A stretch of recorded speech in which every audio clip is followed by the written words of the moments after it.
Hello, teachers. I just wanted to take a little bit of time so that we could discuss real quickly the codes and the final taking of attendance that you're going to do on Tuesday at 10:30 all together. So basically what's going to happen on Tuesday is we're going to go in and take our final attendance for just our homeroom classes. You're not going to do it for everybody else's classes or your 2 sections or your 3 sections. You're only going to do it for your homeroom. So you'll need to make sure that 4th and 5th grade that you've discussed with your team.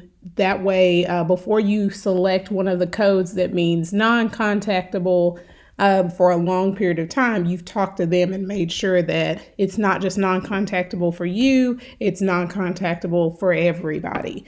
That way it's a collaborative effort. And you should by now kind of know that information.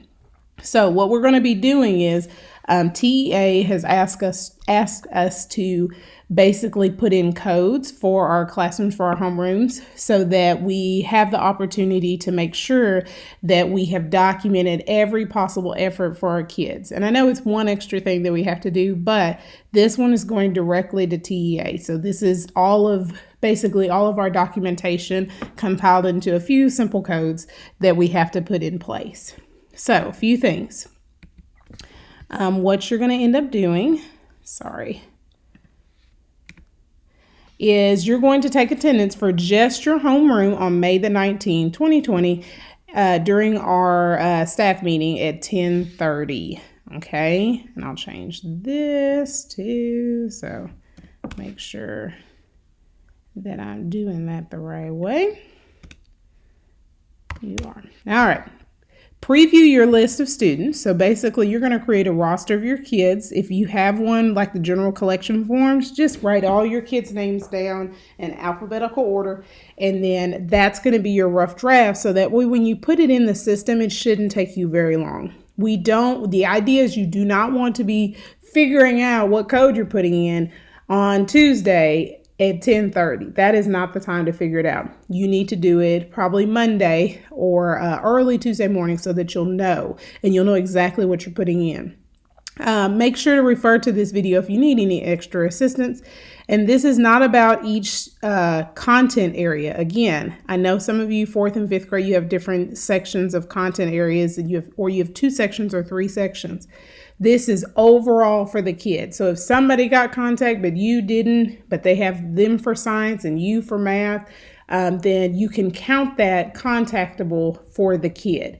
If you put non-contactable, that means no one, not anyone, no breathing person at Pearson Elementary was able to contact that person at all. Okay. The next thing.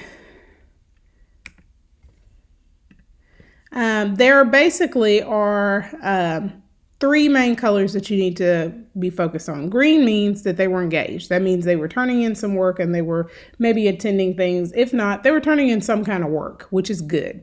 They may not have attended any of your Google Meets. They may not have sent an email or a post or anything, but they turned in some work, either through paper or through your actual digital classes. So that's green.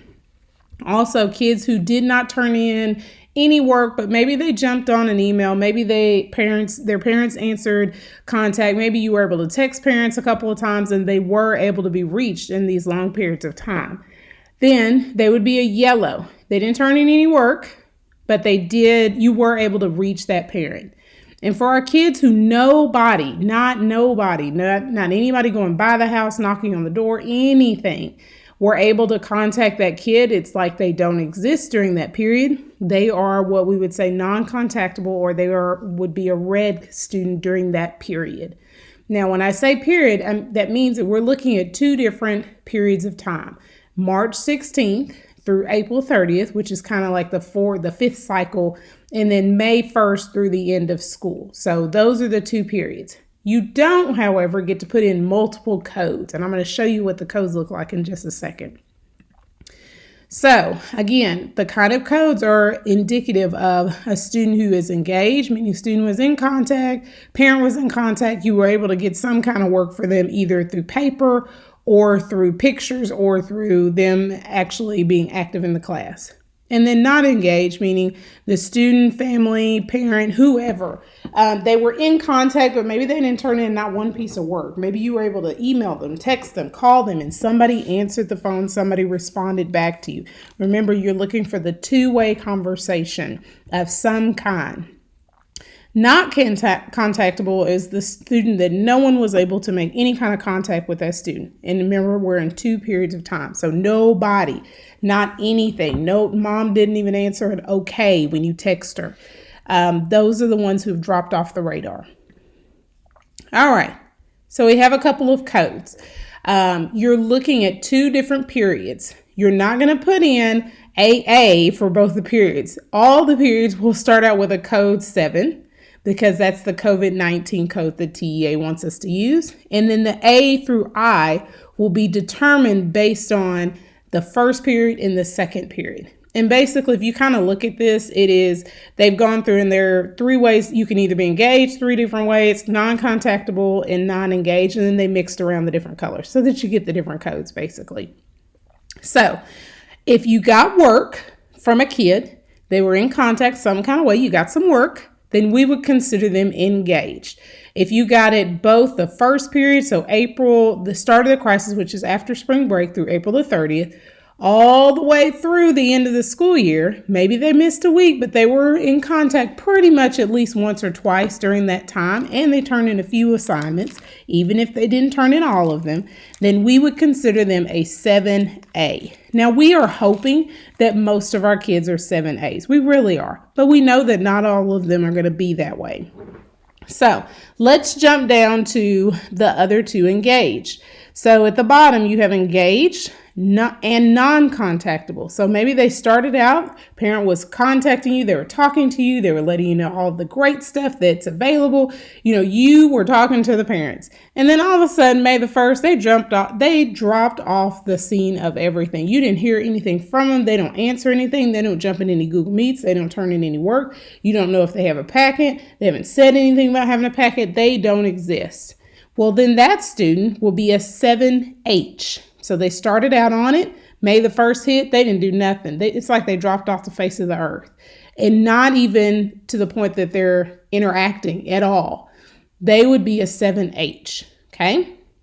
Let's say that you have a kid that started off, they were on it, they got a device, they were getting all the information, they were getting on Google Meets, all of this great stuff. And then all of a sudden, May the 1st, they kind of dropped off. Like you could contact them, they jump in a meet, but they didn't turn in any work digitally. And they haven't requested a packet, and they're not even even if they have a packet, they're not really turning in anything. They're not giving you any pictures. They're not able to talk to you about what they're doing on the packets, all that kind of stuff. Then they would be a 7I. So they started off on it and then they just kind of dropped off, but you were still able to contact them and talk to them a little bit. That's a 7I.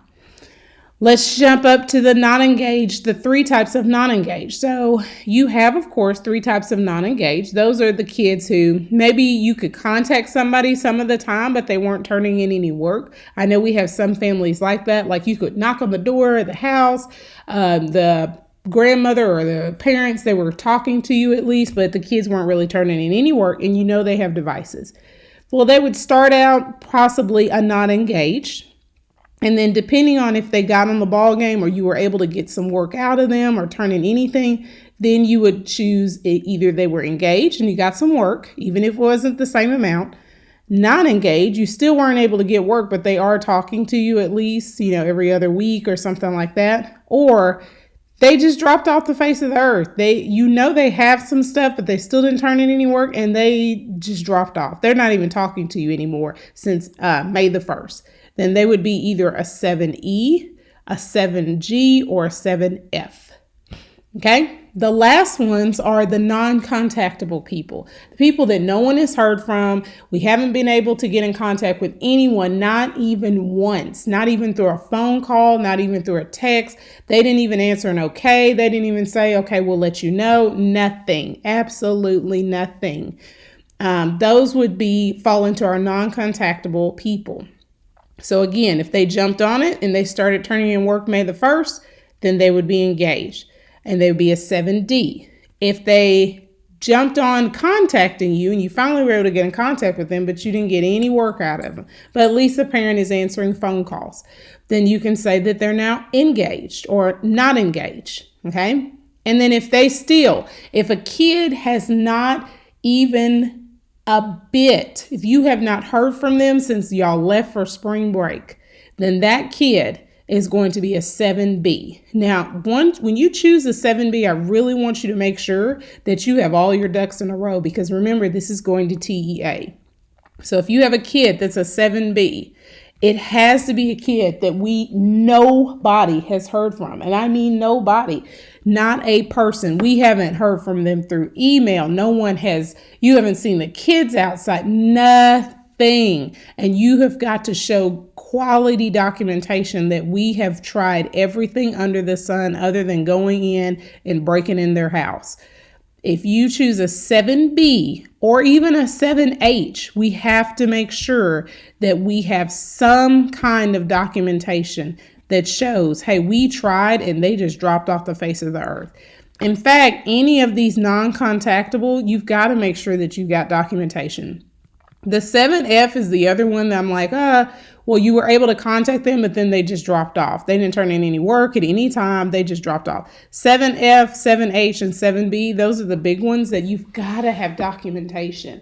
The 7C and 7D, I'm okay with those not being necessarily ones that you found, but I really want you to make sure that you've got documentation over the course of multiple weeks that shows you've really tried. Otherwise, don't pick those, because it's going back to TEA and they're going to want, the state and the district will want that documentation. And they'll want to know, what all did we do to try to get in contact with this person and how many times did we do it?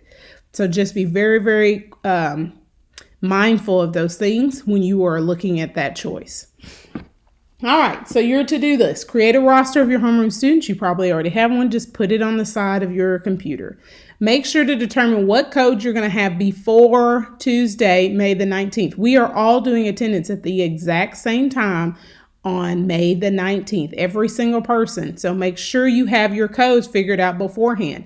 If you do not have your codes figured out beforehand, it's going to be a very hard taking of attendance for you, because those codes are very confusing, and you're not going to want to put 7A all the way across, and then you have kids that don't have grades, and it doesn't make any sense.